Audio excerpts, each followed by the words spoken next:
میاں بیوی یہ اصول بنا لیں کہ جب خاوند بول رہا ہو تو بیوی پوری سنے، اور بیوی بہت بول رہی ہو، بات کر رہی ہو تو خاوند پورا سنے۔ خوشگوار ازدواجی زندگی کے لیے ایک اور بہترین اصول، مان جانے میں خیر ہے، جلدی مان جانے میں خیر ہے۔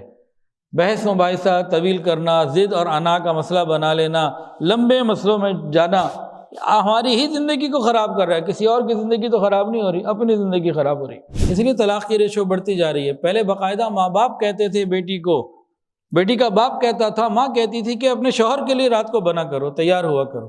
بعض لوگوں کا باقاعدہ یہ خیال ہے کہ شادی کے بعد بیوی کی پہلے مہینے میں اتنی دھلائی کر دو، اتنا اس کو سیدھا کر دو کہ یہ بالکل آگے ٹھیک رہے، پہلے اتنا ٹف ٹائم دے دو۔ یہ جہالت ہے، یہ شریعت نہیں ہے، یہ انسانیت نہیں ہے۔ یاد رکھیے، جو خاوند یہ چاہتے ہیں کہ ان کی بیوی روبوٹ بن کر کام کرے، تو ان کے بچوں کی تربیت ایک احساس رکھنے والی ماں نہیں کرے گی، کوئی روبوٹ کرے گا۔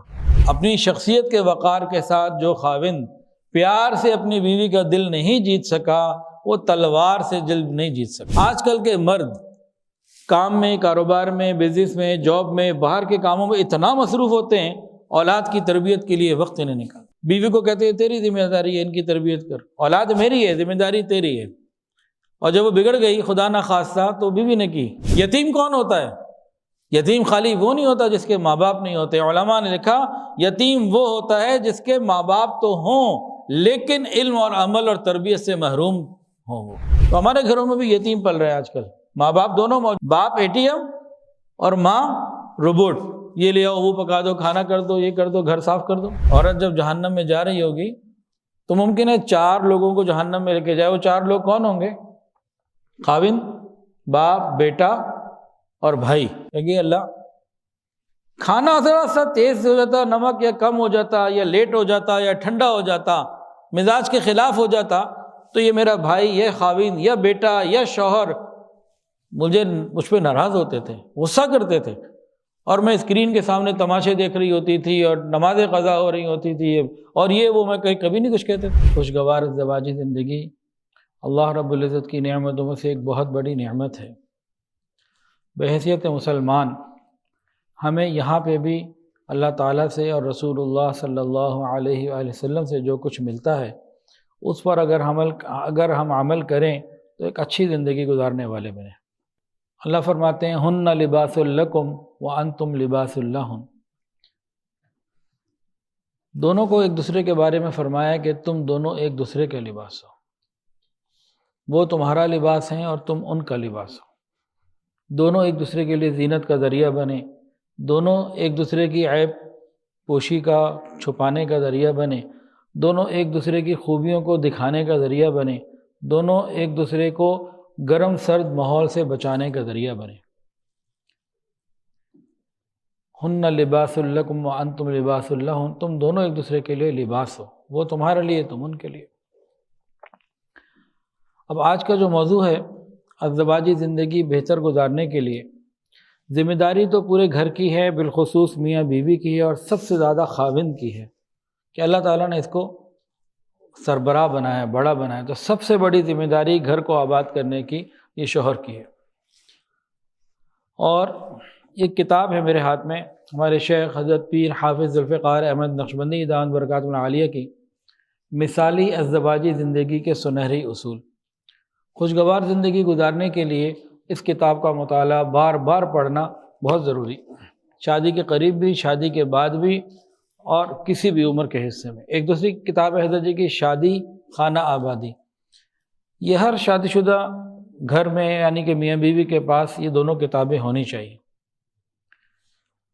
اب ان کتابوں سے 2 کام لیے جا سکتے ہیں، ایک وہ جو اس کا مقصد ہے، اور ایک اپنی مرضی کا۔ مقصد تو یہ ہے کہ دونوں اچھی زندگی گزاریں، تو اس کے لیے کیا کریں کہ خاوند اپنی ذمہ داریاں پڑھے، اور عورت جو ہے بیوی اپنی ذمہ داریاں پڑھے کہ مجھے کیسے رہنا ہے، وہ دیکھے میں نے کیسے رہنا ہے۔ ایک طریقہ تو یہ خوشگوار ازدواجی زندگی کا۔ ایک دوسرا طریقہ بھی ہے اس کتاب سے من مرضی کا فائدہ اٹھانے کا۔ خاوند وہ پڑھے جو بیوی کو کہا گیا، اور بیوی وہ پڑھے جو خاوند کو کہا گیا، تو یہ غلط طریقہ ہے۔ عام طور سے یہی ہوتا ہے کہ خاوندوں نے وہی باتیں یاد کی ہوتی ہیں جو ان کے پورے مطلب کی ہوں، اور بیویوں نے وہ یاد کی ہوتی ہیں جو ان کے پورے مطلب کی ہوں. پورے دین پہ نہ یہ چلتے نہ وہ چلتے. تب انشاءاللہ وہ طریقے آپ کو بتاتے ہیں اچھے یا زواجی زندگی کے. لیکن ایک واقعہ سن لیجئے، ایک لطیفہ ہے یا واقعہ ہے جو بھی.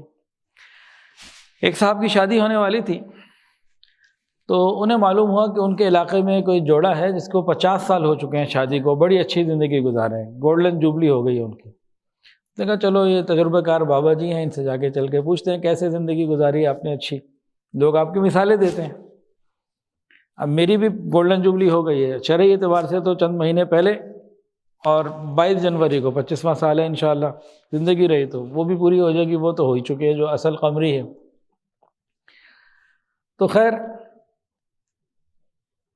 اب وہ نوجوان ان کے پاس گئے، جی بابا جی بتائیں آپ نے کیسے اچھی زندگی گزاری. کہتے ہیں ہم نے پہلی رات ہی اصول طے کر لیے تھے، کچھ کام میرے کرنے کے، کچھ میری بیگم کے کرنے کے. تو ہم دونوں نے چیزیں طے کر لی تھی، اپنے اپنے کام کر رہے ہیں، مزیدار زندگی گزار رہے ہیں. بڑی اچھی بات ہے کہ پہلی ہی رات معاملات آپ نے طے کر لیے، اس کے بعد 50 سال اچھے گزار لیے. تو وہ کون سے ایسے معاملات ہیں بتائیں. میں کہا بھائی دیکھو، بڑے بڑے کام سارے میں نے اپنے ذمہ رکھے، چھوٹے چھوٹے سارے کام بیوی کو دے دیے. بھئی یہ ترتیب تھی. کہا یہ بھی آیت بہت اچھی ہے کہ آپ گھر کے بڑے تھے، آپ نے بڑے بڑے کام اپنے ذمہ لے لیے، اور عورت چونکہ ماتحت تھی تو آپ نے چھوٹے چھوٹے کام اس کو دے دیے. یہ بھی اچھی بات ہے. لیکن کہنے لگا بابا جی بات یہ ہے کہ بات پوری سمجھ میں نہیں آ رہی، کچھ تھوڑا سا خود بتائیں بڑے بڑے کام کیا ہوتے ہیں، چھوٹے چھوٹے کام کیا ہوتے ہیں. تو ذرا پہلے چھوٹے چھوٹے بتاتے ہوں. میں لے پتر سن لے چھوٹے چھوٹے. کہ بھئی مہینے کے بعد ساری تنخواہ لا کے بیوی کے ہاتھ میں دے دیتا ہوں. اب کیا کھانا ہے، کیا پکانا ہے، کیا نہیں پکانا اس کی مرضی.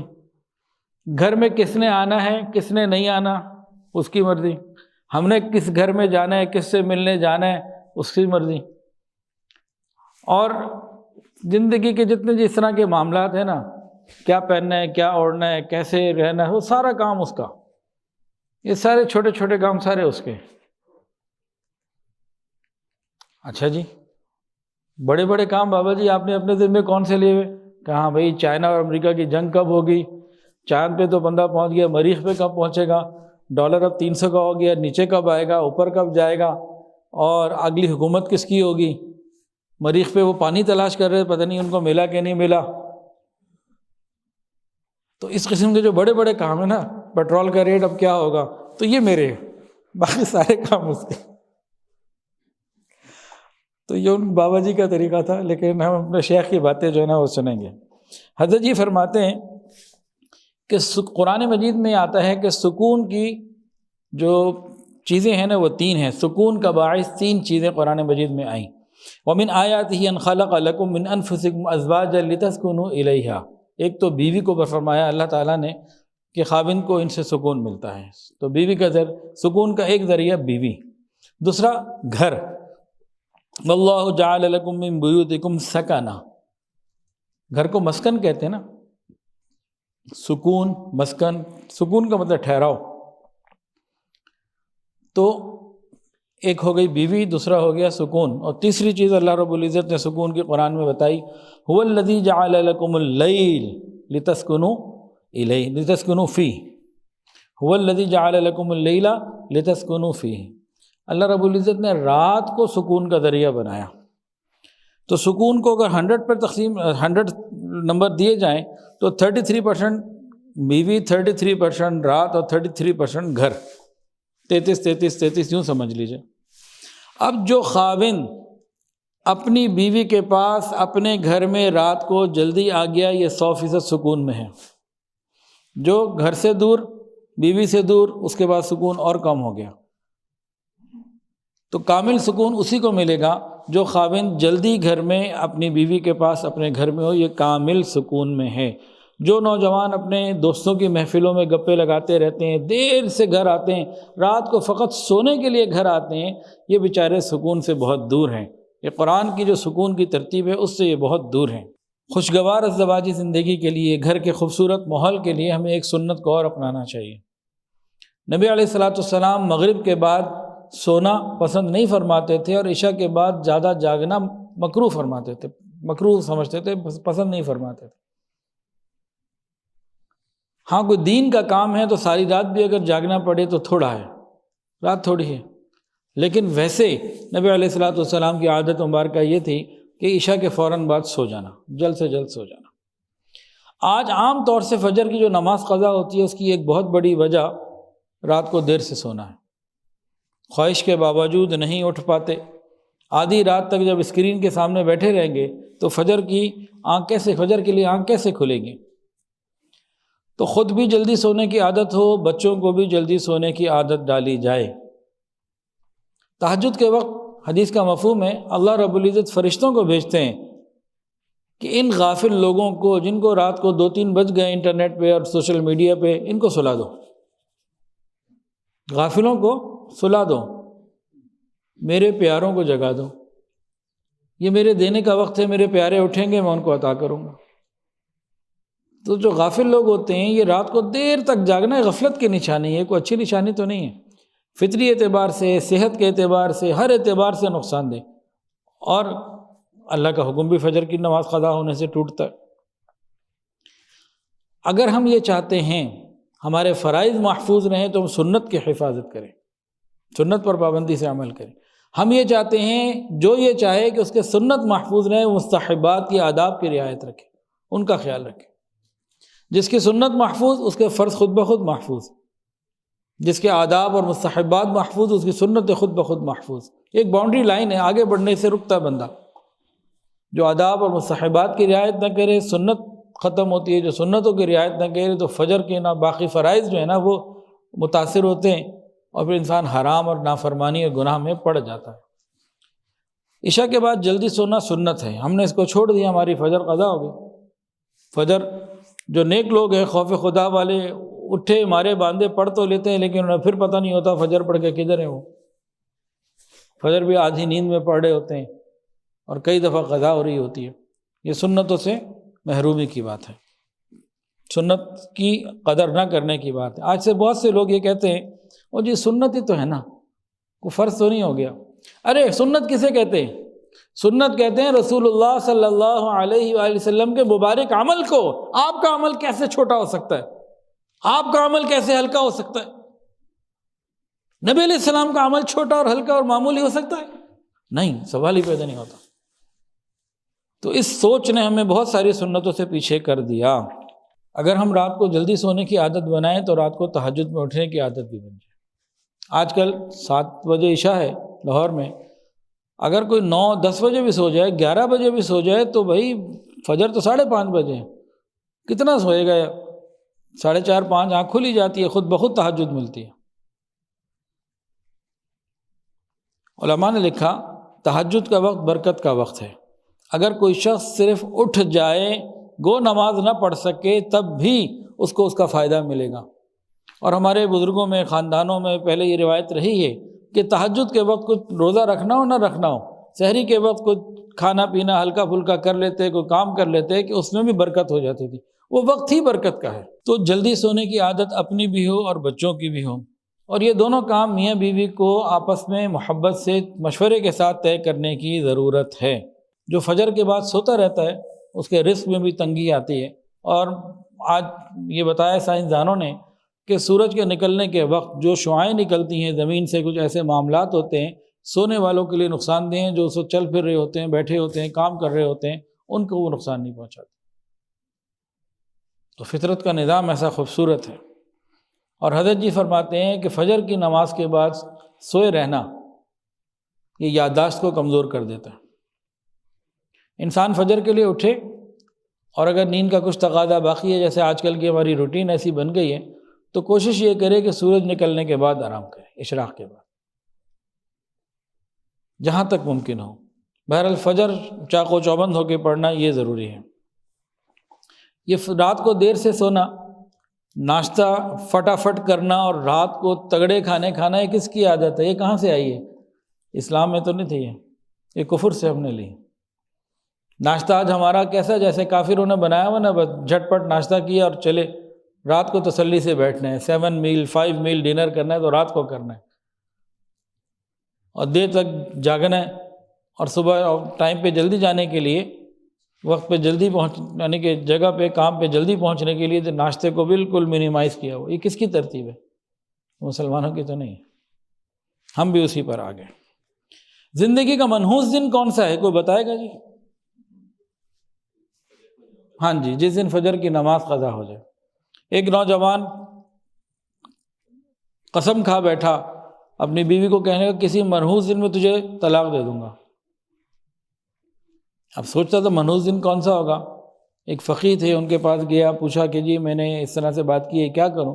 ان کا جس دن تمہاری فجر کی نماز قضا ہو جائے وہ تمہارے لیے منحوس دن ہے۔ اب ہم دیکھیں کہ زندگی کے کتنے دن ہمارے نحوست سے شروع ہوتے ہیں اور کتنی برکت سے شروع ہوتے ہیں۔ یہ ابتدائی چیزیں ہیں گھر کے ماحول کو اچھا رکھنے کے لیے۔ ایک اور بہت بڑا اصول میاں بیوی دونوں کے لیے، خاص طور سے خاوند جو ہے نا وہ اس کا ذمہ دار زیادہ بنتا ہے کہ گھر کا بڑا ہوا ہے۔ میاں بیوی اپنے بچوں کے سامنے بحث مباحثے سے بچیں۔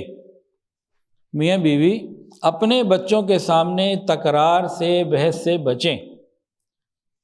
آپس کے مشورے بند کمرے میں جس طریقے سے مرضی کر لیں، حل کر لیں، لیکن بند کمرے کے اندر، بچوں کے سامنے، اوروں کے سامنے یہ حرکت بالکل نہ کریں۔ بچے اگرچہ چھوٹے ہیں، دودھ پیچا 3-4 مہینے کا بچہ ہو یا 2-3-4 سال کا بچہ ہو، جب ماں باپ لڑ رہے ہوتے ہیں تو ان کی میموری میں وہ پرنٹ ہو رہا ہوتا ہے، اس کا اثر وہ لے رہے ہوتے ہیں۔ اور آج کل کے بچے تو بہت ہی تیز ہیں، تو سائنس نے بھی ثابت کر دیا بچہ پیدا ہونے کے بعد نہیں، ماں کے پیٹ میں بھی باہر کے اثرات قبول کر رہا ہوتا ہے، ماں کی زندگی کے اثرات اس کے اندر آ رہے ہوتے ہیں۔ تو جو میاں بیوی بچوں کے سامنے لڑتے ہیں یہ اپنی زندگی کو خود تباہ کر رہے ہوتے ہیں، اپنے پاؤں پہ کلہاڑی مار رہے ہوتے ہیں۔ کیا ہوتا ہے؟ میاں بیوی بچوں کے سامنے لڑ رہے ہیں، ایک دوسرے تو تکار ہو گئی، اب معاملہ ختم ہو گیا۔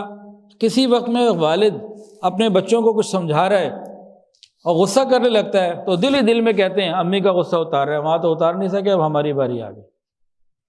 خاوند کے جانے کے بعد عورت جب بچوں کو کچھ سمجھاتی ہے، بیٹا جلدی اٹھو، تیاری کرو، اسکول جانا ہے، مدرسے جانا ہے، پڑھ لو، کچھ کر لو، اور غصہ کرتی ہے کسی وقت تو وہ کہتے ہیں ابا کا غصہ اتار رہی ہے، ابا جو بھی بول کے گئے نا اس کا غصہ ہم پہ اتار رہی ہے۔ وہ سارا اثر ختم ہو جاتا ہے اور ہم اپنے بچوں کو خود خراب کر رہے ہوتے ہیں۔ تو شادی کے بعد جب اللہ نے اولاد دے دی، اب تو عقل آ جانی چاہیے، اب تو ذمہ داری سے انسان کام لے کہ بچوں کے سامنے ایک دوسرے کو برا بھلا مت کہیں، پہلی بات۔ دوسری بات، میاں بیوی یہ اصول بنا لیں کہ جب خاوند بول رہا ہو تو بیوی پوری سنے، اور بیوی بول رہی ہو، بات کر رہی ہو تو خاوند پورا سنے۔ ہاں عام طور سے ہمارے یہاں کیا ہوتا ہے کہ کوئی بھی خاوند بول رہا ہے تو بیوی نے بات کاٹ کے اپنی شروع کر دی، بیوی بول رہی ہے تو خاوند نے بات کاٹ کے اپنی بات کرنی شروع کر دی، بات ہو ہی نہیں پاتی، فہم و تفہیم، اور ہم اس پوائنٹ تک پہنچ ہی نہیں پاتے جو دوسرے کا معافی ضمیر ہوتا ہے، وہ بیان کرنے کا موقع نہیں ملتا۔ دونوں اپنی اپنی سنا رہے ہوتے ہیں اور بچے سن رہے ہوتے ہیں، ادھر ادھر والے سن رہے ہوتے ہیں، اور گھر کا پورا ماحول خراب ہو جاتا ہے۔ کہتے ہیں ایک صاحب کہنے لگے کہ جب میری شادی ہوئی تو میں بولتا تھا، بیوی سنتی تھی، کچھ عرصے کے بعد بیوی بولتی تھی، میں سنتا تھا، اب ہم دونوں بولتے ہیں، محلے والے سنتے ہیں۔ تو جب میاں بیوی دونوں بول رہے ہوتے ہیں تو اولاد سن بھی رہی ہوتی ہے اور بگڑ بھی رہی ہوتی ہے۔ یہ بہت بڑی غلطی ہے اپنی اولاد کو تباہ کرنے کی، ہم پوری کوشش کرتے ہیں۔ جو خاوند اپنے بچوں کو اپنی بیوی کے سامنے ڈانٹتا ہے اور رسوا کرتا ہے، یہ اپنے بچوں کی تربیت کو خراب کر رہا ہوتا ہے، بگاڑ رہا ہوتا ہے۔ اسی طرح بیوی اگر کرے تو وہی معاملہ دو طرفہ۔ خاوند کی ذمہ داری ہے کہ بچوں کے سامنے بچوں کی ماں یعنی اپنی بیگم کی اہمیت اور عزت کرے، اہمیت بچوں کو جتوائے، عزت کرے تاکہ وہ اس کی عزت کرے۔ اسی طرح بیوی کی ذمہ داری ہے کہ اپنے بچوں کے سامنے اپنے شوہر کی خوب عزت کرے اور ان کے دلوں میں عزت ڈالے۔ تربیت تبھی ہو سکتی ہے، ورنہ تربیت نہیں ہو سکتی۔ ماں جب اکیلی ہو تو بچوں کو سمجھائے کہ بیٹا ابو کی بات ماننی ضروری ہے، ابو نے یہ کہا یہ کام کرو، تو دونوں ایک دوسرے کی عزت کریں اور ایک دوسرے کی عزت کروائیں، پھر یہ نسلوں کے اندر چیز آگے بڑھے گی۔ بچے اچھے بنیں گے، ماں باپ کی دونوں کی سنیں گے، یہ دونوں کی عزت کرنے والی بچے، پھر بچے ان کی عزت کریں گے۔ اور اگر یہ بچوں کے سامنے ایک دوسرے کو ذلیل کریں گے تو بچے پھر ان کی وہ عزت نہیں کر سکتے۔ جو ہونی چاہیے۔ خوشگوار ازدواجی زندگی کے لیے ایک اور بہترین اصول، مان جانے میں خیر ہے، جلدی مان جانے میں خیر ہے۔ بحث مباحثہ طویل کرنا، ضد اور انا کا مسئلہ بنا لینا، لمبے مسئلوں میں جانا ہماری ہی زندگی کو خراب کر رہا ہے، کسی اور کی زندگی تو خراب نہیں ہو رہی، اپنی زندگی خراب ہو رہی۔ تو جلدی مان جانا، درگزر کرنا، آگے بڑھنا، چلو ٹھیک ہے، یہی خیر ہے، اسی میں عافیت ہے۔ غلطی نہ بھی ہو تو مان جائے بھی، چلو آگے چلو بھی، کیسے کرنا ہے۔ یاد رکھیے، نرمی سے جو معاملات طے ہو جاتے ہیں وہ گرمی سے نہیں ہوتے۔ ڈائلاگ سے معاملات بڑی آسانی سے حل ہو جاتے ہیں، پیار اور محبت کے ساتھ یہ معاملات آسانی سے حل ہو جاتے ہیں۔ خاوند گرم ہوا اور ادھر سے بیوی گرم ہوئی، بحث مباحثہ شروع ہوا تو آگے سکون نام کی چیز کوئی نہیں رہتی۔ ضد کے ساتھ انا، بے برکتی، نحوست، یہ پھر زندگیوں کا حصہ بن جاتا ہے۔ پیار اور نرمی کے ساتھ درگزر، معاف کر دینا، اس سے محبتیں اور برکتیں آتی ہیں۔ اب ہمیں دیکھنا ہے ہم کیا چاہتے ہیں۔ یاد رکھیے، پیار کا وار تلوار کے وار سے زیادہ کارآمد ہوتا ہے۔ اللہ رب العزت نے میاں بیوی کو دونوں کو محبت کا ایک تعلق دیا ہے، پیار کا ایک تعلق دیا ہے۔ یاد رکھیے، اپنی شخصیت کے وقار کے ساتھ کوئی خاوند پیار سے اگر اپنی بیوی کا دل نہیں جیت سکا، وہ تلوار اور جنگ سے کبھی دل نہیں جیت سکتا۔ اپنی شخصیت کے وقار کے ساتھ جو خاوند پیار سے اپنی بیوی کا دل نہیں جیت سکا، وہ تلوار سے دل نہیں جیت سکتا۔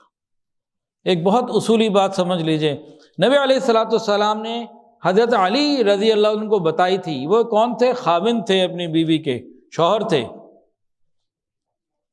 یعنی کہ تمام خاوندوں کو نبی علیہ السلام سمجھا رہے ہیں، لیکن وہ خاوند اس سامنے جو موجود تھے کون؟ حضرت علی رضی اللہ تعالیٰ عنہ۔ فرمایا، علی، فاطمہ کو محبت دینا یہ تمہاری ہے۔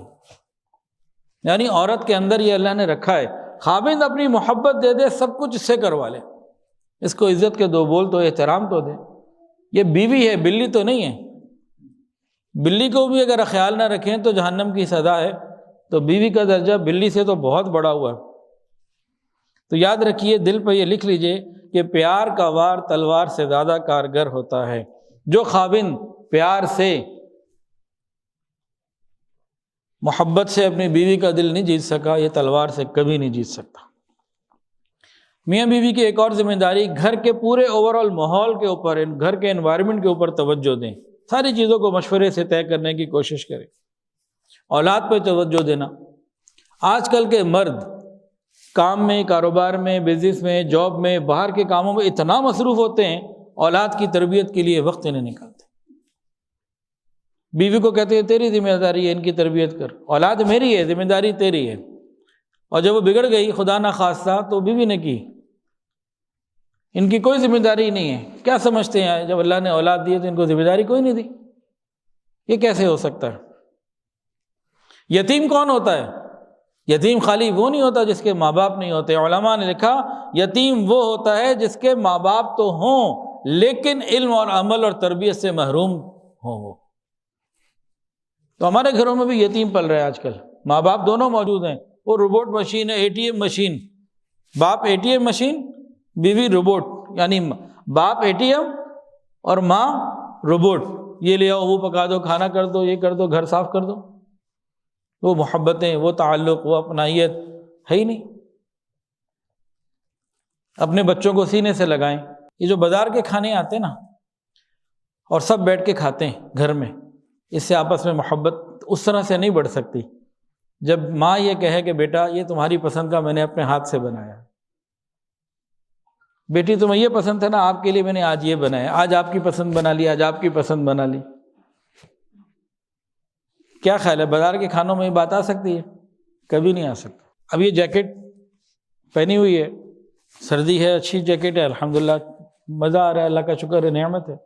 لیکن امی بچپن میں جو اپنے ہاتھ سے سویٹر مجھے بن کے دیتی تھی، وہ پہن کے مدرسے جاتا تھا، جامعہ اشرفیہ، اس کی محبت، اس کی بات کچھ اور تھی۔ بیٹا یہ آپ کے لیے بنا ہے۔ تو آپس میں محبت سے ایک دوسرے کا اظہار کرنا اور خیال رکھنا، اس کی بات ہی کچھ اور ہے۔ خاوند کو بھی چاہیے، بیوی کو بھی چاہیے کہ اپنا نظام الاوقات گھر کے کاموں کا، چیزوں کا بنائیں، اور اپنی اولاد کی تربیت کے لیے کوئی وقت رکھیں، ان کا خیال۔ خاوند کو چاہیے کہ گھر آنے کے بعد سارے دن کی کارگزاری بیوی سے پوچھے، سنیں بیٹی نے کیا کیا، بیٹے نے کیا کیا، اب آگے کیا کرنا ہے، مشورے کے ساتھ ان معاملات کو لے کے چلیں، ورنہ یہ اولاد گھر میں ہماری ہوگی لیکن ہماری اولاد نہیں، یتیموں کے بچے ہیں، ہم نے ان کی پرواہ نہیں کی۔ حضرت جی فرماتے ہیں کہ آج کل کے مردوں میں اور مردوں میں کوئی فرق نہیں رہا، گویا بچہ یتیم ہو گیا نا، جب ان کی تربیت کا خیال نہیں رکھ رہے۔ اچھا، بعض گھروں میں کیا ہوتا ہے کہ میاں بیوی کے آپس کے جھگڑے اور ناچاتی اور آپس کی خرابی کی وجہ سے اولاد پہ توجہ نہیں دیتے، اولاد کا نقصان ہو رہا ہوتا ہے، یہ بہت ہو رہا ہے۔ ایک صاحب فرمانے لگے کہ شادی سے پہلے میرے پاس 5 طرح کی پلاننگز تھیں بچوں کی اچھی تربیت کے لیے، کہ ہم دونوں میاں بیوی مل کے اس طرح اپنے بچوں کی تربیت کریں گے۔ کہتے ہیں شادی ہو گئی، بچے میرے 5 ہو گئے، پلاننگ ایک بھی نہیں ہے، اب دماغ میں بچوں کے لیے کچھ نہیں، آپس کے لڑائی جھگڑوں سے فرصت نہیں۔ کہ دونوں اگر جلدی مان جائیں اور اپنے آپ کو جھکا لیں تو اپنی نسلوں کا فائدہ ہے۔ قرآن نے کیا فرمایا؟ یا ایھا الذین آمنوا قوا انفسکم واہلیکم نارا، اے ایمان والو اپنے آپ کو اور اپنے گھر والوں کو جہنم کی آگ سے بچاؤ۔ اب اس آیت پر عمل تو اس وقت ہم کریں جب ادھر خیال بھی جائے، سینکڑوں اور جگہ خیال ہے، ادھر خیال نہیں ہے کہ مجھے اپنے آپ کو بھی جہنم سے بچانا ہے، اپنے بیوی بچوں کو بھی جہنم سے بچانا ہے، تو کیسے؟ اس کا علم حاصل کرنا پڑے گا، اس پر عمل کرنا پڑے گا، اس کے لیے فکر کرنی پڑے گی۔ لہٰذا گھر کی عورتوں کی تربیت، بچوں کی تربیت یہ خاوند کی ذمہ داری ہے۔ اور جب یہ کوئی عورت اگر کوئی عورت جہنم میں جا رہی ہوگی نا تو ممکن ہے 4 لوگوں کو لے کے جائے گی، ایک حدیث میں اس طرح کا اشارہ ملتا ہے۔ عورت جب جہنم میں جا رہی ہوگی تو ممکن ہے 4 لوگوں کو جہنم میں لے کے جائے۔ وہ 4 لوگ کون ہوں گے؟ خاوند، باپ، بیٹا اور بھائی، یہ 4 لوگ۔ جب اس کے لیے فیصلہ ہوگا جاؤ جہنم میں، کہے گی اللہ کھانا ذرا سا تیز ہو جاتا، نمک یا کم ہو جاتا، یا لیٹ ہو جاتا، یا ٹھنڈا ہو جاتا، مزاج کے خلاف ہو جاتا، تو یہ میرا بھائی، یہ خاوند، یا بیٹا، یا شوہر مجھ پہ ناراض ہوتے تھے، غصہ کرتے تھے، اور میں اسکرین کے سامنے تماشے دیکھ رہی ہوتی تھی اور نمازیں قضا ہو رہی ہوتی تھی، اور وہ میں کبھی نہیں کچھ کہتے تھے۔ میں بے پردہ گھر سے باہر نکلتی، مجھے نہیں کچھ کہتے تھے۔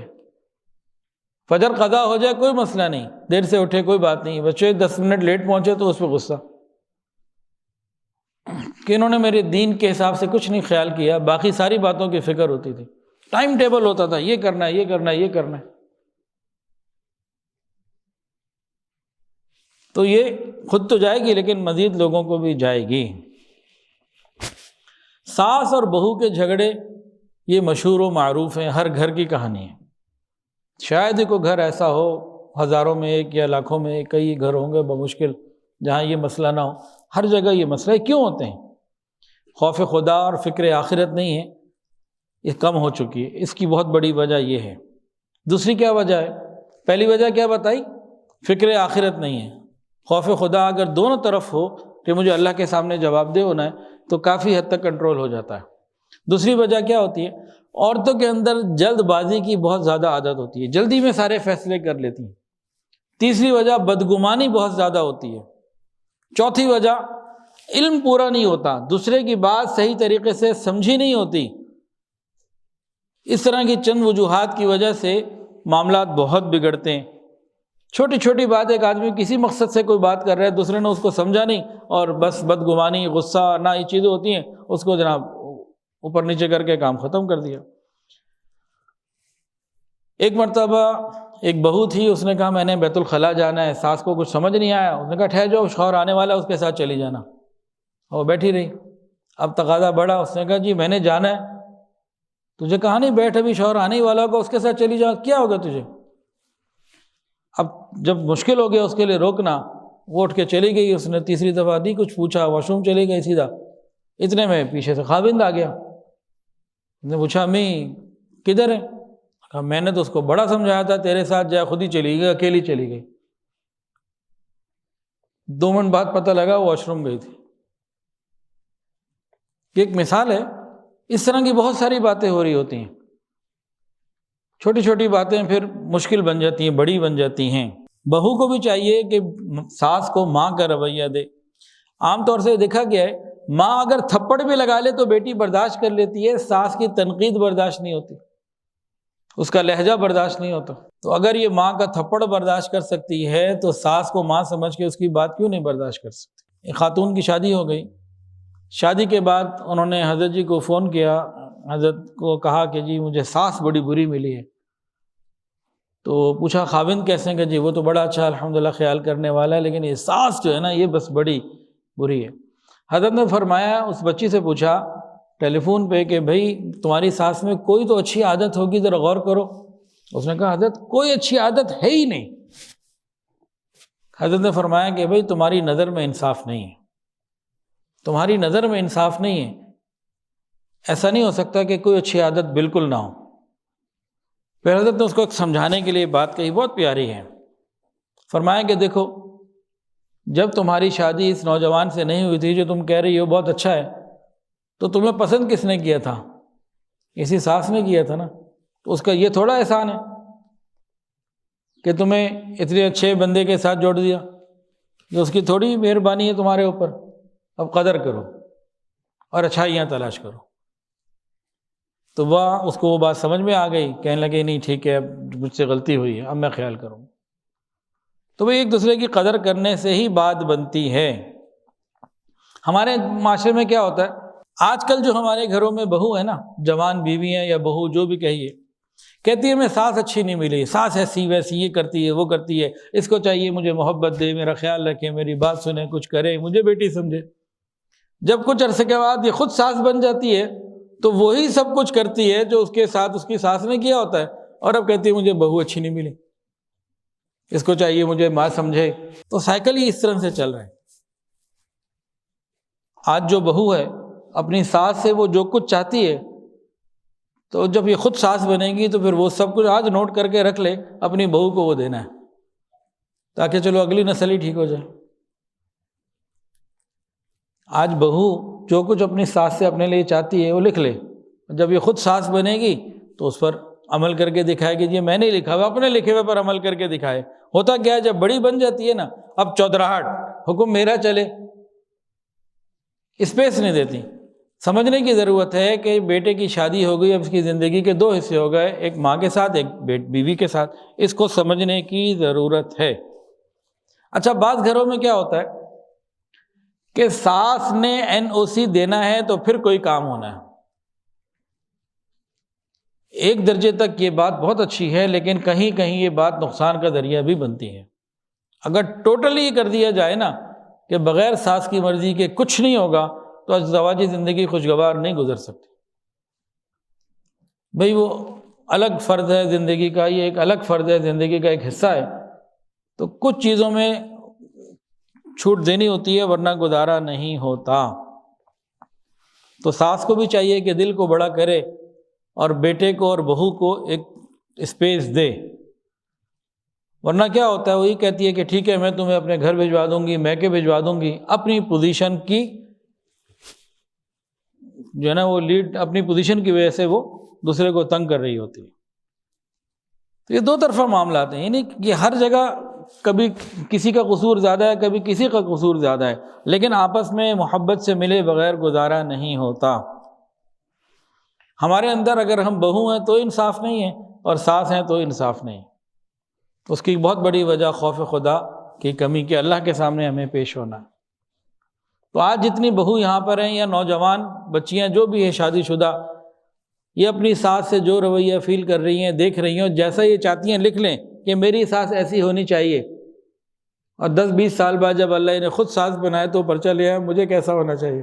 ساس کو یہ سمجھنے کی ضرورت ہے اگر بیٹی کبیرہ گناہ کر لے تو یہ چھپاتی ہے، اور بہو سے چھوٹی موٹی غلطی بھی ہو جائے تو یہ اس پہ تانے دیتی ہے، طنز کرتی ہے، لوگوں کو بتاتی ہے، یہ ناانصافی کی بات ہے۔ اچھا کئی جگہ پر بعض خاوند حضرات کیا کرتے ہیں کہ اپنی بیوی کو ٹوٹلی اپنی ماں کے حوالے کر دیتے ہیں کہ اگر فریج بھی کھولنا ہے تو اس سے پوچھ کے کھولنا ہے، کمرے کی اپنے پرائیویٹ روم کی کنڈی نہیں لگا سکتے. ایسے فون آتے ہیں کہ حضرت میں اپنے کمرے میں رہتی ہوں, اپنے کمرے کی کنڈی نہیں میں لگا سکتی, پابندی ہے میرے اوپر. اب اس حد تک چلے جانا یہ تو گھروں کو خراب کرنے کی بات ہے. ہاں, ماں باپ کا احترام یہ بالکل ضروری ہے, اس کے بغیر گزارا نہیں, واجب ہے, لیکن اس کا بھی کچھ حق ہے, اس کو بھی پورا کرنا چاہیے. اب یہاں پہ نا خاوند کو کچھ کام کرنا چاہیے. ایک وہ بات جو حضرت جی نے لکھی ہے وہ بتاتا ہوں. حضرت فرماتے ہیں کہ خاوند کو بجائے اس کے کہ یہ دونوں عورتوں کو آپس میں الجھنے کا موقع دے, خود بیچ میں آ کے اور دونوں کو اچھے طریقے سے سن کے سمجھ کے معاملے کو حل کرے. حضرت جی فرماتے ہیں کہ اللہ تعالیٰ نے 2 آنکھ دی, ایک آنکھ سے ماں کو دیکھے, ایک سے بیوی کو دیکھے, 2 کان دیے, ایک سے ماں کی سنے, ایک کی سے بیوی کی سنے, اور درمیان میں اللہ نے دماغ رکھا ہے, اس دماغ سے پورا کام لے اور گھر کی فضا کو خوشگوار رکھنے کی کوشش کرے. باقی میں ایک جملہ کئی لوگوں کو کہتا ہوں, آتے رہتے ہیں ہمارے پاس میاں بیوی لڑکے, مستقل ایک ہماری ڈیوٹی ہے, کوئی نہ کوئی چلا رہتا ہے. ابھی چند دن پہلے ایک میاں بیوی آئے, نیک لوگ ہیں, اچھے لوگ ہیں, دیندار لوگ ہیں, اور جناب ان کے جانے سے پہلے ایک اور آ گئے. کبھی ایسا پہلی دفعہ ہوا, ورنہ ٹائم لے کے آتے ہیں تو الگ الگ ٹائم سلاٹ دے رہے ہوتے ہیں, بھائی آپ نے اب آتے رہتے ہیں. کوئی آ جاتے ہیں وراثت کے جھگڑے لے کے آ جاتے ہیں, جی مسئلہ حل کریں. باقی ہم نے دیکھا مانتا کوئی نہیں, کرنی سب نے اپنی ہوتی ہیں. کس لیے آتے ہیں کہ بس کسی طرح حضرت صاحب ہماری جو کہہ رہے ہیں نا وہ مان لیں, پھر تو حضرت صاحب بالکل ٹھیک ہیں, بڑے پیارے ہیں, پہنچی بھی سرکار ہے. اور حضرت صاحب کہتے ہیں اس کو ایسے کر لو, اس کو ایسا کر لو, تم یہاں غلط ہو, تم وہاں غلط ہو. وہ کہتے ہیں ہماری بیعت بھی توڑو جی, چلو نکلو یہاں سے. یہ کیا ہے, یہ آپ کے بھائی اس لیے آئے تھے. ہماری کوشش کیا ہوتی ہے دونوں طرف جوڑ کرنے کی. ہم کیا وہ کہتے ہیں پینڈو قسم کے لوگ ہیں, پرانی دقیانی سی سوچ, ہماری سوچ بڑی دقیانوسی قسم کی ہے, بڑی پینڈو قسم کی. جیسے ہم نے اپنے نانا کو, دادا کو, اپنے بڑوں کو دیکھا, بچی بھی آتے تھے تو یہ کہتے تھے ڈولی جاری ہے, جنازہ آئے گا, معاملات ادھر ہی دیکھنا. ہم اسی طرح پرانی سوچ کے, دقیانوسی سوچ کے, پینڈو پروڈکشن ٹائپ لوگ ہیں, ہم تو اسی قسم کی باتیں کرتے ہیں.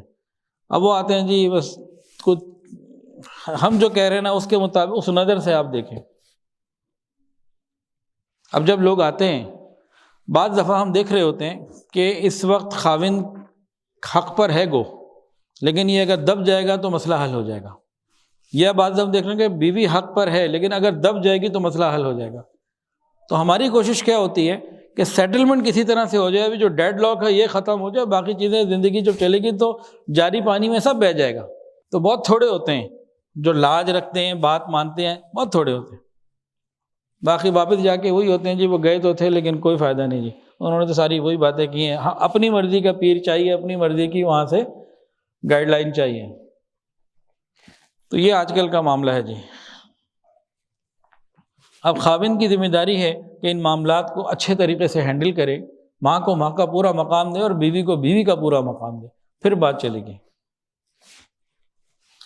ایک اور معاملہ جو ہے نا, خاوند کو چاہیے کہ گھر کے اندر باوقار طریقے سے رہے.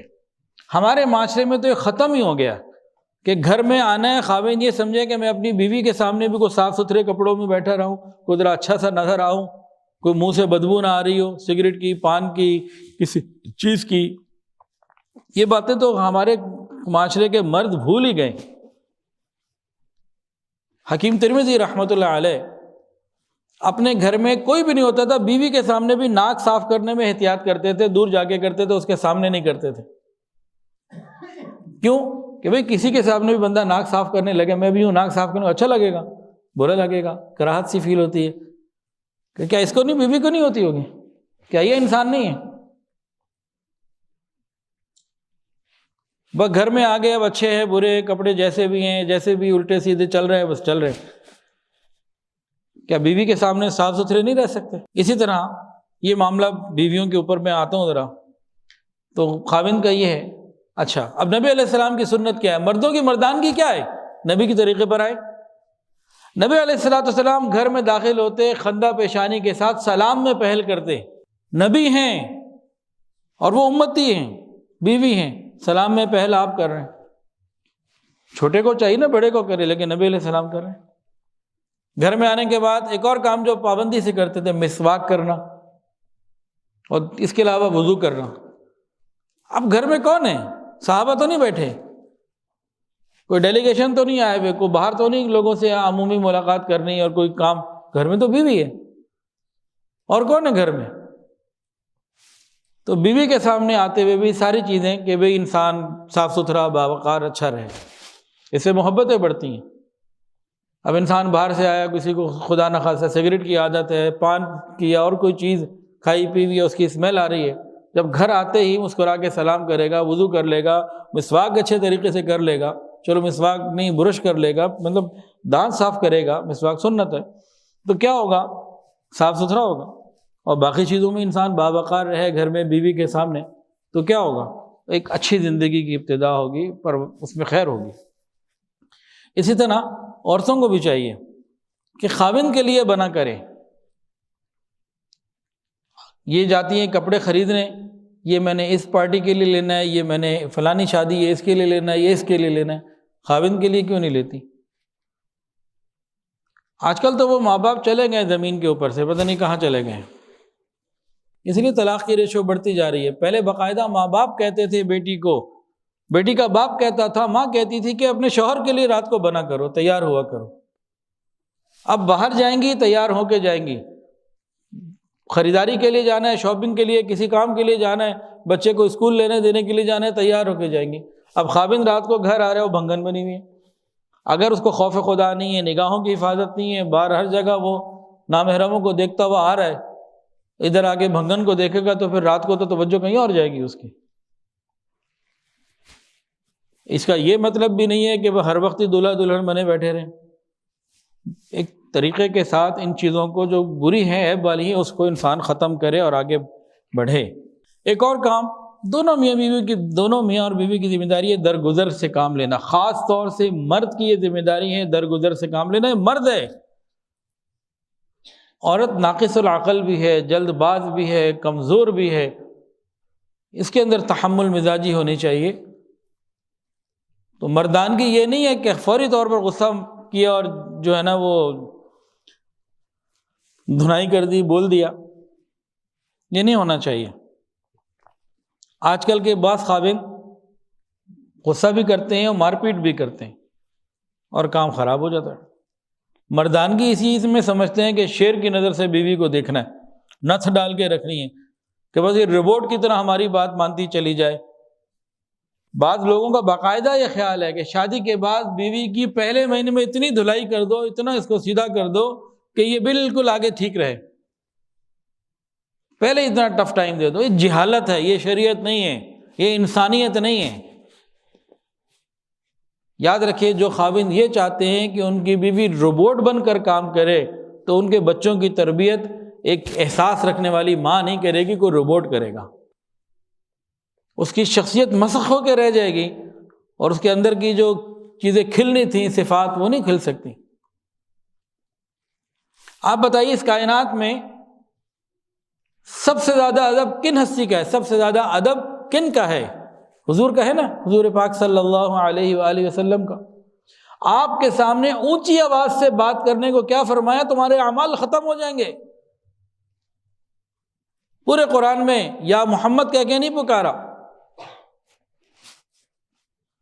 یا ایھا النبی یا مزمل، اور بے شمار نبی علیہ السلام کے آداب ہیں، آپ سے زیادہ آداب کسی کے نہیں ہیں۔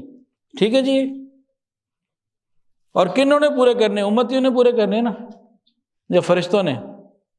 سب سے زیادہ ادب نبی علیہ السلام کا ہے۔ ذرا سی بے ادبی تباہ کر دیتی ہے بندے کو۔ لیکن یہ جو میاں بیوی کا تعلق ہے نا، اس میں ناز، نخرہ، روٹھنا، منانا، ناراض ہونا، یہ دو طرفہ چلتا ہے، اس کی رعایت رکھی گئی ہے شریعت کے اندر۔ نبی علیہ السلام کی سیرت کا مطالعہ کیا کریں، ازواج مطہرات نے نبی علیہ السلام سے کئی مرتبہ ناز کیا ہے، تو وہاں تو کوئی نہیں کہتا کہ یہ وید بھی گئے سے اعمال تباہ ہو گئے، نعوذ باللہ، کہہ بھی نہیں سکتا کہ اتنی مبارک ہستی اور اتنا بڑا مقام، وہاں بھی میاں بیوی کے رشتے کا جو ماڈل ہے اس کو سمجھا گیا ہے، اس کو اسپیس دی گئی ہے اتنی۔ اب سنیے، بخاری شریف کی روایت ہے، نبی علیہ السلام نے فرمایا، عائشہ جب تم ناراض ہو جاتی ہو تو مجھے پتہ چل جاتا ہے۔ یہاں تو کوئی قرآن کی آیت نہیں آئی کہ ناراض ہو گئی چلو نبی سے ناراض ہوئی ہے، اعمال نئے سرے سے شروع کرو، توبہ کرو، دوبارہ کلمہ پڑھو۔ اونچی ذرا سی آواز، ایمان خطرہ ہے تباہ ہونے کا، ان تحبط اعمالکم وانتم لا تشعرون، قرآن کے اندر ہے۔ نبی کیا فرما رہے ہیں؟ تم ناراض ہو جاتی ہو مجھے پتہ لگ جاتا ہے۔ کس سے ناراض ہو رہی ہیں؟ جن کا ادب سب سے زیادہ ہے۔ عائشہ جب تو ناراض ہو جاتی ہے مجھے پتہ چل جاتا ہے۔ امی نے عرض کیا آپ کو کیسے پتہ لگتا ہے؟ فرمایا کہ جب تم خوش ہوتی ہو تو کہتی ہو لا ورب محمد، محمد کے رب کی قسم، اور جب تم مجھ سے ناراض ہوتی ہو تو یوں کہتی ہو لا ورب ابراہیم، ابراہیم کے رب کی قسم۔ میں پہچان لیتا ہوں عائشہ مجھ سے ناراض ہے۔ اب وہ بھی بہت سمجھدار سے کہہ لیں گے آپ کو تو نہیں چھوڑتی، آپ کا نام ہی چھوڑتی ہو نا، وہ جو بات تھی آپس کی ختم ہو گئی۔ نبی علیہ السلام نے پر کا پرندہ تو نہیں بنایا، بھئی میاں بیوی ہیں آپس میں باتیں ہوتی ہیں۔ اچھا جی، اب دو طرح کے شوہر نبی علیہ السلام نے بتائے، ہم کس کیٹیگری میں فال کرتے ہیں اپنے دل میں ہی ہم سوچ کے رکھیں۔ حدیث کے اندر آتا ہے آقا صلی اللہ علیہ وآلہ وسلم نے ارشاد فرمایا، کریم لوگوں پر یہ عورتیں بیویاں غالب آ جاتی ہیں، کریم لوگوں کے اوپر یہ بیویاں غالب آ جاتی ہیں، اور کمینے لوگ ان پر غالب آ جاتے ہیں۔ لئیم، لئیم کا ترجمہ کمینہ، جو لئیم ہوتے ہیں یہ غالب آ جاتے ہیں۔ آگے فرمایا کہ میں محمد صلی اللہ علیہ وآلہ وسلم یہ پسند کرتا ہوں میں کریم بنوں اگرچہ مغلوب ہو جاؤں، لیکن یہ پسند نہیں کرتا کہ بد اخلاق بنوں اور غالب ہو جاؤں۔ اس حدیث میں نبی علیہ السلام نے پوری بات سمجھا دی، اس سے زیادہ اور کیا چاہیے خاوندوں کو سمجھنے کے لیے۔ جو کریم ہیں ان پر یہ غالب، جو لئیم ہیں بد اخلاق قسم کے لوگ ان پر غالب۔ فرمایا کہ میں اس بات کو پسند کرتا ہوں، فاحب اکون کریما مغلوبا، ان اکون کریما مغلوبا، تو ہم کریم مغلوب بننا چاہتے ہیں یا لئیم غالب؟ اس کو سوچ لیں۔ نبی علیہ السلام نے اپنی پسند تو بتا دی۔ ایک دوسرے کو معاف کر دینے کا نتیجہ حدیث کے اندر آتا ہے، ہم معاف کرنا سیکھیں دوسروں کو۔ جو دوسرے کی غلطی کو جتنا جلدی معاف کرے گا، کل قیامت کے دن اللہ تعالیٰ اس کو اتنا جلدی معاف کریں گے۔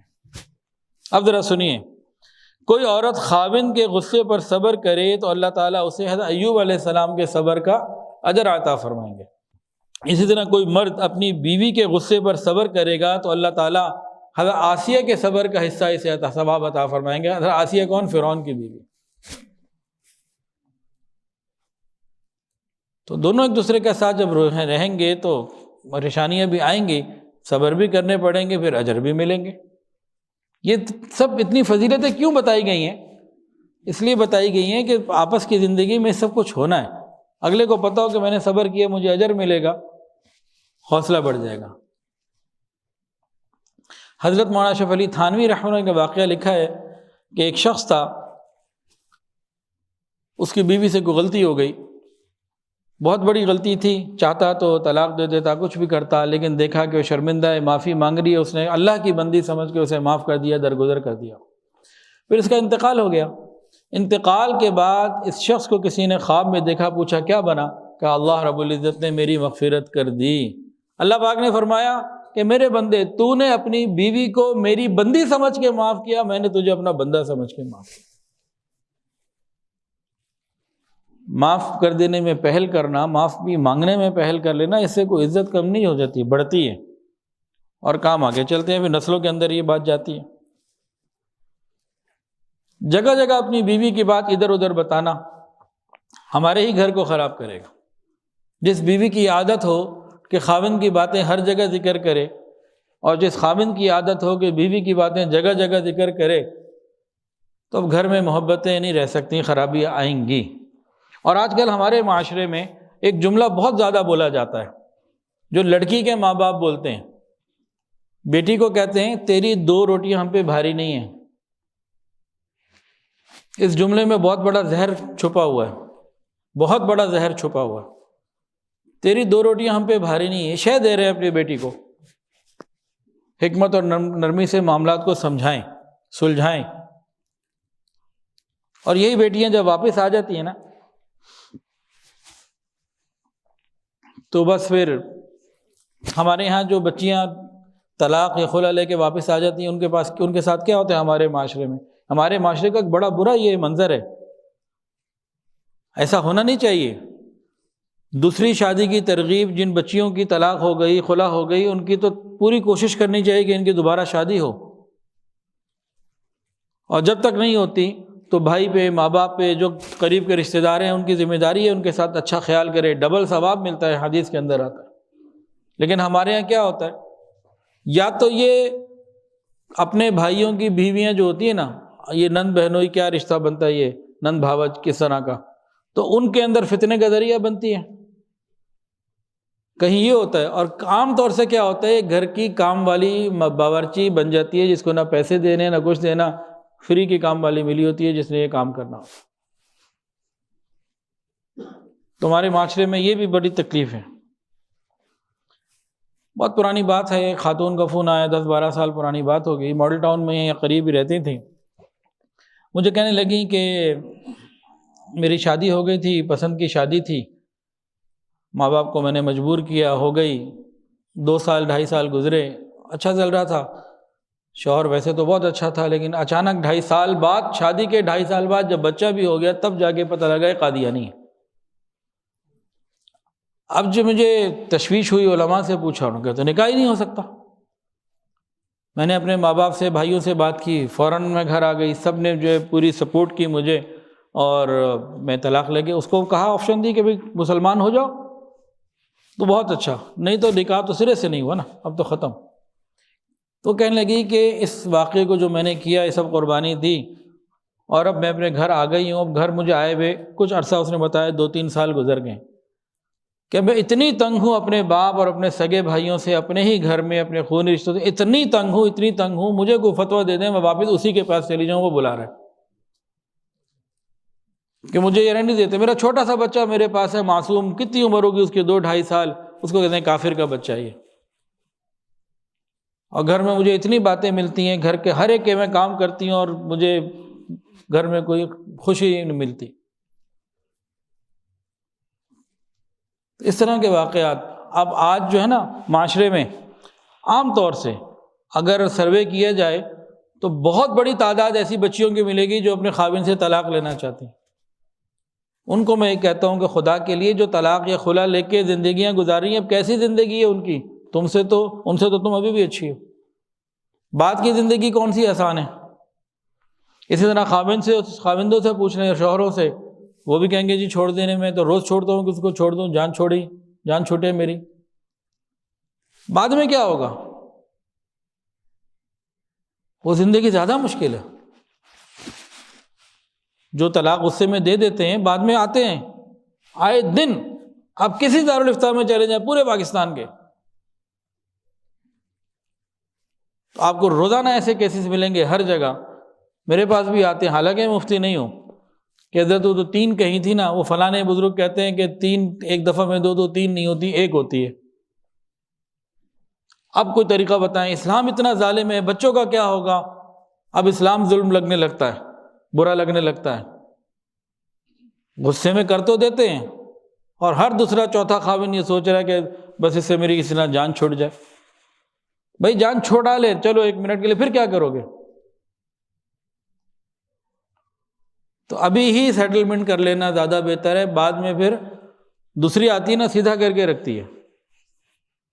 ہمارے پاس تو دن رات یہ معاملات آتے ہیں، تو ہم دن رات چیزوں کو دیکھ رہے ہیں، تو جو معاشرے کی چیزیں ہیں اس کے حساب سے ہم فیصلہ کر رہے ہوتے ہیں. بعض مرتبہ مجھے اندازہ ہوتا ہے کہ 2 میاں بیوی ہیں جو میں ان کو سمجھا رہا ہوں نا، اس میں سے ایک حق پر ہے اور ایک ناحق پر ہے، لیکن بعض دفعہ اسی کو دبا دیتے ہیں جو حق پر ہے. کئی دفعہ ایسا بھی کرنا پڑتا ہے، کیونکہ ہم دقیانوسی اسی سوچ والے ہیں، پرانے سوچ کے، یار جوڑ ہو جائے کسی طرح، محبت چلو ابھی نبھاؤ. یہ ڈیڈ لاک ٹوٹے، مہینے 2 مہینے بعد خود ہی ٹھیک ہو جائیں گے، نہیں تو پھر ایک دفعہ زندگی اسموتھ تو ہو، پھر فیصلہ کر لیں گے. اس پوزیشن کے اوپر ہوتا کہ ڈیڈ لاک ختم کیا جائے. اور کبھی کبھی کوئی خوش نصیب ایسے بھی ہوتے ہیں، نہیں وہ تو سارے خوش نصیب ہوتے ہیں، ہماری خوش قسمتی کبھی کبھی ایسے بھی مل جاتے ہیں جو بات مان لیتے ہیں. جو معاشرے کے اندر اس وقت معاملات چل رہے ہیں نا، بہت تکلیف دہ ہیں. کتنی بچیاں ایسی ہیں جو یہ چاہتی ہیں کہ ہمیں بھی خاوند سے طلاق ملے، کس مصیبت میں عذاب میں زندگی گزار رہے ہیں۔ خدا کی بندی کا بھی سروے تو کرو کہ جو یہ ہمارے معاشرے کا ایک اور بہت برا پہلو ہے، بہت بھیانک اور بے حیائی والا، بے شرمی والا پہلو ہے کہ کسی کا خاوند نہ ہو، انتقال ہو جائے یا طلاق دے دے، یہ اکیلی عورت ہے، اس کو پاکیزہ رشتے اپنانے کے لیے نہیں ملتے، قریبی رشتہ دار بھی گناہ کی دعوت دیتے ہیں۔ اس کو کوئی ضرورت ہو، اپنی ضرورت بیان کر دے کہ مجھے یہ ضرورت ہے، تو اس کے بدلے بھی وہ حرام کاموں کا تقاضا کرتے ہیں۔ ابھی بخاوند جیسا کیسا ہے، عزت تو محفوظ ہے۔ بہت سارے معاملات ہیں، تو جہاں تک ممکن ہو سیٹلمنٹ، اور مغرب تو چاہتا ہی یہی ہے کہ ہمارے گھر کا سسٹم خراب ہو۔ الحمدللہ میں ٹی وی ڈرامے نہیں دیکھتا، لیکن جو چیزیں رپورٹیں ملتی ہیں اس کے اندر محرم رشتوں کے اندر بے حیائی اور بے وفائی میاں بیوی میں، اور اتنا سب کچھ دکھاتے ہیں، اتنے طریقے بتاتے ہیں کہ کسی طرح خاندانی جو نظام ہمارا ہے تباہ ہو جائے۔ مغرب کا تو تباہ ہو چکا ہے، وہاں تو شادیاں کرنا ختم کر دیں، اور وہاں تو باپ کا نام پوچھنا جرم قرار دے دیا گیا بعض جگہوں پہ۔ وہ چاہتے ہیں ہمارے یہاں بھی یہی ہو۔ اگر ہم بھی یہی چاہتے ہیں تو ٹھیک ہے، پھر اپنی انانیت پہ فیصلہ کریں، اپنی مرضی پہ فیصلہ کریں، لیکن اگر چاہتے ہیں کہ وہ والا ماحول یہاں نہ ہو تو پھر درگزر، معافی، محبت اور صبر کے ساتھ وقت گزاریں، ورنہ اپنی نسلوں کے اندر آپ وہ سب کچھ دیکھیں گے جو ہم نہیں کر سکے۔ بہت معاملات جو ہے نا خیال کرنے والے ہیں۔ پہلے ایسے ایسے لوگ گزرے ہیں، ایک بزرگ تھے، ان کی بیوی سے کوئی انبن ہو گئی، ایک رشتہ دار کو پتہ لگا، وہ آیا، جی خیریت ہے، مجھے کہیں سے پتہ لگا کچھ مسئلہ چل رہا ہے۔ کہ بھئی میری بیوی ہے، میں آپ سے کیوں ذکر کروں، میں اس کی غیبت کیوں کروں، آپ کا کیا لینا دینا۔ وہ چپ ہو کے چلا گیا۔ چند مہینے بعد اسے پتہ لگا کہ انہوں نے اس کو طلاق دے دیا۔ اب آ گیا وہ کہ جی وہ آپ نے اس کو طلاق دے دی، خیر تھی، کیا وجہ تھی؟ اس نے کہا اب وہ اجنبی ہو چکی ہے، میں اس کی غیبت کیوں کروں، اب میری زندگی میں نہیں۔ کہ جو مزے لینے والے آتے ہیں نا، ان سے بچنا چاہیے۔ یہ میاں بیوی آپس میں معاملات بند کمرے میں سیٹ کر لیں، طے کر لیں، آسانی سے ہو جائیں گے۔ جب یہ اپنے ماں باپ کو، بھائیوں کو، اپنے سگوں کو لائیں گے، بیڑا غرق ہو کے رہتا ہے عام طور سے۔ میاں بیوی آپس میں بند کمرے میں سیٹلمنٹ کر لے، بہت آسان، جتنا پھیلائیں گے اتنا معاملہ بگڑے گا۔ اور یہ اپنے ہی ہوتے ہیں جو پھر مزے بھی لیتے ہیں، ان کا کسی کا جاتا تو کچھ نہیں، لڑکے کی ماں ہو یا لڑکی کی ماں ہو۔ بیوی اگر سخت ہو تو اس کی فضیلت اللہ تو دیکھ رہے ہیں نا، اللہ تو دیکھ رہے ہیں کہ نہیں دیکھ رہے، اللہ کو نہیں پتہ کیا، تو اس کے فائدے بھی ہوتے ہیں۔ اب ہم تو سارے نقشبندی سلسلے سے تعلق رکھتے، تو آپ کو ایک نقشبندی واقعہ بھی سناؤں۔ ہمارے ایک سلسلے عالیہ میں ایک بہت بڑے بزرگ گزرے، حضرت مرزا مظہر جان جانا رحمۃ اللہ علیہ، بہت اعلیٰ پائے کے بزرگ تھے، بڑے ولی تھے۔ حضرت شاہ ولی اللہ محدث دہلوی رحمۃ اللہ عنہ کے بارے میں فرماتے ہیں کہ اس وقت روئے زمین کے اوپر سب سے بڑے جو ولی ہیں وہ یہ ہیں، سب سے بڑے روحانی بزرگ جو ہیں وہ مرزا مظہر جان جانا رحمۃ اللہ علیہ، حضرت شاہ ولی اللہ محدث دہلوی رحمۃ کی تصدیق موجود ہے۔ اچھا، دوسری طرف وہ بہت زیادہ نازک مزاج بھی تھے، طبیعت میں انتہائی نزاکت تھی، انتہائی نزاکت قدرت کی طرف سے تھی۔ ایک مرتبہ وقت کا بادشاہ ملنے آیا، انہیں پانی کی ضرورت پیش آئی تو اس نے پانی پلا دیا، گھڑا تھا اس میں پانی نکالا، پیالے میں پیش کیا، حضرت نے پی لیا۔ تھوڑی دیر بعد جب بادشاہ جانے لگا، کہنے لگا حضرت آپ کو کوئی خادم ابھی نظر نہیں آ رہا، اگر اجازت ہو تو کوئی خادم بھیج دو خدمت کرے۔ انہوں نے کہا تو نے یہ ابھی گھڑے کے اوپر جو برتن ٹیڑھا کر کے رکھ دیے نا، اس کی وجہ سے میرے سر میں درد ہو گیا، تیرا خادم میرا آگے کیا جنازہ نکالے گا۔ یعنی کہ اتنی نزاکت تھی۔ ایک دفعہ رضائی سل کے آئی ایک عورت نے خود سی، اور مریدہ تھی، اس نے کہا حضرت آپ ضرور استعمال کریں، پہنے، یعنی کہ اوڑھے رات کو۔ اب صبح آئے تو آنکھیں سوجی ہوئی، کسی نے کہا خیریت ہے، رات سوئی نہیں؟ کہا وہ جو رضائی دے گئی تھی نا، اس کی جو ڈورے ڈلے ہوئے تھے کچھ ٹیڑھے تھے، جو سلائیاں تھیں نا اس کی، تو وہ بالکل سیدھی سیدھی نہیں تھی، کچھ ٹیڑھی تھی، اس کی وجہ سے نیند نہیں آئی۔ اس حد تک نزاکت تھی، اس درجے کی۔ ادھر سے بیوی کیسی ملی؟ بالکل الٹا، کہ زبان کی بدتمیز اور بد زبان اور بڑی سخت قسم کی، بات بات پہ جھگڑا کرنے والی حضرت برداشت کرتے تھے۔ ایک دن کسی مرید کو گھر میں کسی کام سے بھیج دیا، نیا بندہ تھا وہ، اس کو پتہ نہیں تھا کہ اندر کے معاملات کیا ہیں۔ اس نے کہا جی حضرت نے بھیجا ہے۔ کہا چل تو کون، تیرا حضرت کون، اور کچھ باتیں سنائی حضرت کو بھی۔ یہ بڑا پریشان کہ میرے حضرت کو یہ کہہ دیا۔ اس نے آگے کہا حضرت میں تو یہ سن کر آیا ہوں۔ فرمانے لگے جو اللہ نے اتنا بڑا مقام دیا ہے تو یہ اس بیوی پر صبر کی وجہ سے ہی دیا ہے۔ تو میں اپنی بیوی کو کبھی کبھی سناتا ہوں کہ نقشبندیوں کو تو مقام ملتے ہیں، تو بیوی اب آگے بیٹھی ہوئی ہے نیچے، تو میں آگے کیا بولوں، سمجھ گئی ہوں گی اگر سن رہی ہوں گی تو بہرحال صبر پہ تو چیزیں تو ملتی ہیں نا۔ اسی طرح ایک اور بزرگ کے بارے میں تھا، ان کے گھر میں کوئی گیا تو جناب سنائی اس نے، بیوی نے، بڑے پریشان۔ اور جب وہ آیا دیکھا جنگل میں سے وہ آ رہے ہیں، شیر کے اوپر سوار ہیں اور سانپ کا کوڑا بنایا ہوا ہے۔ غالباً حضرت خواجہ ابوالحسن خرقانی رحمۃ اللہ کا واقعہ غالباً۔ ان کا گھر میں یہ اور ادھر یہ، کہنے لگے اسی پہ صبر کی وجہ سے یہ مل رہا ہے۔ تو شریعت نے صبر ہی کی تلقین کی ہے۔ نبی علیہ الصلوۃ والسلام نے خاوند کو سمجھانے کے لیے خوشگوار ازدواجی زندگی کے لیے ایک بہت خوبصورت بات فرمائی ہے۔ نبی علیہ السلام نے فرمایا عورت ٹیڑھی پسلی کی طرح ہے۔ عورت کی پسلیاں ٹیڑھی ہوتی ہیں، عورت ٹیڑھی پسلی کی طرح ہے، اگر سیدھا کرو گے تو توڑ دو گے، اگر فائدہ اٹھانا چاہتے ہو تو اسی طرح فائدہ اٹھا لو کہ اس کا ٹیڑھا پن برقرار رہے۔ کھل کے بتا دیا یہ ٹیڑھا پن ختم نہیں ہو سکتا۔ کیا نبی علیہ السلام نے نعوذ باللہ عورتوں کی غیبت کی ہے؟ نہیں، اللہ کے محبوب نے سمجھایا ہے کہ اللہ نے بنایا ہی ایسا ہے، اسی کے اندر حسن ہے، اسی کے اندر خوبصورتی ہے، زندگی کا مزہ ہے۔ روبوٹ اپنی مرضی سے چلانے والی وہ شخصیت پھر ختم ہو جاتی ہے۔ تو عورت کے ساتھ اس کے ٹیڑھے پن کے ساتھ، عورت کے ٹیڑھے پن کے ساتھ اس سے اچھی زندگی گزارنا، یہی تو مردانگی ہے، یہی تو چیلنج ہے، یہی تو کرنا ہے۔ مرد کے اندر اگر تحمل مزاجی ہو تو یہ چیزیں آسان ہو جاتی ہیں۔ حضرت جی اپنی اس کتاب خوشگوار ازدواجی زندگی میں لکھتے ہیں کہ ایک صحابی اپنی بیوی سے بڑے تنگ تھے اور کچھ سمجھ نہیں آتا تھا کیا کروں۔ انہوں نے کہا حضرت عمر کے پاس جاتا ہوں، ان سے کہتا ہوں جلالی ہے نا، وہ اس کو سمجھائیں گے نا تو سیدھی ہو جائے گی۔ اب وہ جناب یہ ارادہ لے کے پہنچے، دروازہ نوک کیا، حضرت عمر فاروق رضی اللہ عنہ گھر کا۔ اب چھوٹے گھر ہوتے تھے اور اس طرح سے جو آج کل بڑے گھر والا تو معاملہ نہیں تھا، دروازے کے قریب اندر وہ تھیں۔ حضرت عمر اپنی بیوی سے بات کر رہے ہیں اور بیوی غصہ کر رہی ہے، وہ سن رہے ہیں، کہتے ہیں اس سے زیادہ تو یہاں پہ معاملہ خراب ہے، میرا تو اتنا خراب نہیں ہے، یہ تو امیر المومنین بھی ہے، ان کے تو اپنے گھر میں ان کا یہ حال ہے، تو میرے گھر میں مجھے کیا یہ مدد کریں گے۔ اب نوت تو کر چکا تھا، پیچھے سن رہا تھا، اتنے میں عمر باہر آئے، السلام علیکم، وعلیکم السلام، خیریت؟ جی بس سب خیریت ہے الحمدللہ۔ جی بہت اچھا الحمد، بھائی آپ خیریت سے آئے؟ کہ جی اللہ کا بڑا شکر ہے۔ بس وہ کیا بولے کہ میں کیا بولوں، کیوں آئے ہو؟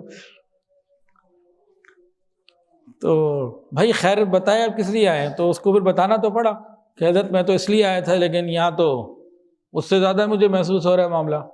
کہنے لگے دیکھو بات سمجھو، وہ میری جسمانی ضرورت پوری کرتی ہے، میرے باورچن بھی ہے، گھر کے کھانے پکاتی ہے، میرے لیے بھنگن بھی ہے، گھر کی صفائی کام کرتی ہے، میرے بچوں کی رکھوالی بھی کرتی ہے، پرورش بھی کرتی ہے، اتنے سارے کام وہ کر رہی ہوتی ہے، فائدے مجھے مل رہے ہوتے ہیں، اگر چند باتیں میں اس کی سن لوں تو کیا ہو گیا؟ کہنے لگا بات سمجھ میں آ گئی ہے کہ میری بیوی سارے کام کر رہی ہوتی ہے، چند باتیں ہی سننی ہے نا، اور کیا کرنا ہے، 24 گھنٹے تو وہ کر رہی ہے کام۔ تو حدیث میں بات بتا دی کہ اس کے ٹیڑھے پن کے باوجود زندگی گزارنی ہے۔ اب یہ مرد کی ذمہ داری ہے کہ معاملے کو کیسے ہینڈل کرتا ہے۔ یہ چاہے کہ بالکل سیدھی ہو جائے تو اللہ کے محبوب نے بتا دیا نہیں ہو سکتی۔ اب اللہ کے محبوب کی بات کو جو کہتے ہیں جی دوسری لے آئیں گے، تو کیا دوسری سیدھی آئے گی؟ وہ بھی عورت ہوگی نا، پسلی اس کی بھی ٹیڑھی ہونی ہے، تو جو موجود ہے اسی کو ٹیڑھی پسلی کے ساتھ جو ہے وہ گزارا کر لیں۔ اچھا جی 10 بے وقوفیاں سن لیجئے، سنانی ایک ہے لیکن اس ایک کو سنانے سے پہلے 9 اور سناتے ہیں، کیونکہ لکھی ہوئی ہی 10 ہیں حضرت جی نے۔ پہلی بے وقوفی تو یہ ہے کہ بندہ نیکی تو نہ کرے لیکن جنت کی امید رکھے، یہ بے وقوف ہے۔ دوسری، آدمی خود تو بے وفا ہو لیکن دوسروں سے وفاؤں کی امید رکھے۔ تیسری، کہ آدمی کی طبیعت میں سستی ہو اور وہ چاہے کہ میرے سارے آبجیکٹو پورے ہو جائیں، میری خواہشات پوری ہو جائیں، یہ بھی بے وقوفی ہے۔ چوتھی کہ بندہ اپنے بڑوں کی نافرمانی کرے اور یہ چاہے کہ اس کے چھوٹے اس کے فرما بردار بنے، یہ بیوقوفی ہے۔ پانچویں بیوقوفی یہ ہے کہ انسان بیمار ہو اور بیماری میں بد پرہیزی کرے اور یہ امید رکھے کہ شفا مل جائے گی۔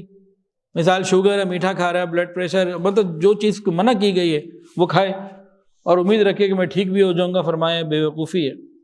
چھٹی بیوقوفی یہ کہ آدمی اپنی آمدنی سے زیادہ، اپنی انکم سے زیادہ ایکسپینس کرے، آمدن سے زیادہ خرچ کرے اور یہ امید رکھے کہ میں خوشحال ہو جاؤں گا، یہ بیوقوفی ہے۔ ساتویں بیوقوفی ہے کہ مشکل وقت میں انسان دوسروں کی مدد نہ کرے اور یہ خیال کرے کہ میرے مشکل وقت میں لوگ میری مدد کریں گے، فرمایا بیوقوفی ہے۔ آٹھویں بیوقوفی ہے کہ اپنا راز کسی کو بتا دے اور یہ امید رکھے کہ یہ کسی کو نہ بتائے، یہ بھی بیوقوفی ہے۔ نویں بیوقوفی یہ ہے کہ انسان کوئی گناہ کرتے وقت یہ سوچے کہ 2-4 دفعہ کر کے چھوڑ دوں گا، 2-4 دن کر لوں گا، 2-4 مہینے کر لوں گا، پھر چھوڑ دوں گا، فرمایا نہیں، پھر عادت پختہ ہو جاتی ہے، یہ بیوقوفی ہے، ابھی چھوڑنا پڑتا ہے۔ اور 10ویں بیوقوفی، جو خاوند اپنی بیوی سے جھگڑا کرے اور یہ سوچے کہ مجھے سکون کی زندگی مل جائے گی، یہ بھی بیوقوفی ہے۔ جو خاوند روزانہ اپنی بیوی سے جھگڑا کرے اور سکون کی زندگی چاہے، یہ بیوقوفی ہے۔ تو ہم روز کے لڑائی جھگڑے سے ہم بچیں۔ خاوند کو چاہیے کہ اپنی جو جائز ضرورت ہے وہ باہر پوری نہ کرے، بیوی سے پوری کرے۔ حدیث کے اندر آتا ہے باہر کوئی اچھی لگ گئی، نظر پڑ گئی اچانک، تو وہ اپنی بیوی کے پاس آئے۔ اگر کوئی خاوند اپنی بیوی کے پاس نہیں آ رہا، باہر جا رہا ہے، تو غور کرے اس کے مال میں کوئی گڑبڑ ہے، اس کی کمائی ٹھیک نہیں۔ حلال پاکیزہ کمائی ہو پھر انسان کہیں اور منہ نہیں مارتا۔ تو شیطان کیا کرتا ہے؟ گناہ کو مزین کر کے پیش کرتا ہے۔ تو اپنی ساری ضروریات گھر میں انسان پوری کرے۔ یہ پوائنٹ حضرت جی نے لکھا ہے کہ بیویوں کو کچھ ذاتی خرچ دے دینا چاہیے۔ یہ شریعت کا مسئلہ ہے کہ خاوند اپنے اخراجات جیسے بھی کرتا ہے گھر کے، وہ کرے اپنی جیب کے مطابق، لیکن بیوی کے لیے کچھ ذاتی خرچہ الگ سے متعین ہو جو اس کو وہ دے، اس کا حساب نہ لے اس سے، ہر مہینے اسے کچھ دے کہ بھئی یہ آپ کے لیے ہے میری طرف سے، اس کا اب آپ نے کیا کرنا ہے آپ جانے، آپ کا کام جانے، میں نے نہیں پوچھا۔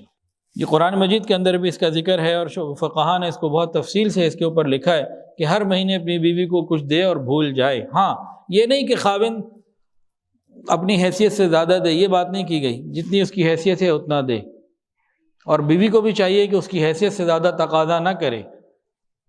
اس سے ایک اپنائیت ہوتی ہے اور ایک تعلق بنتا ہے، وہ بھی عورت ہے، اس کا بھی دل ہے، کہیں خرچ کرنا چاہتی ہے، کسی کو دینا چاہتی ہے، کہیں بھی، چاہے وہ آپ کے ماں باپ ہوں، کو غریب ہو، کو اس کی ضرورت ہو، جو بھی کرے، تو کچھ نہ کچھ اماؤنٹ کم ہو یا زیادہ اپنی گنجائش کے مطابق جیب خرچ متعین کرنا چاہیے۔ بعض مرتبہ کئی گھروں میں اسی حکم پر عمل نہ کرنے کی وجہ سے لڑائیاں ہوتی ہیں کہ بھئی اس نے اپنے آپ کو، اپنے گھر، اپنے آپ کو آپ کے لیے، آپ کے بچوں کے لیے، گھر کے لیے وقف کر دیا، اب خاوند یہ بھی نہ کرے۔ تو فقہاء نے اس کے بارے میں بڑی سخت باتیں لکھی ہیں، خاوند کی ذمہ داری ہے۔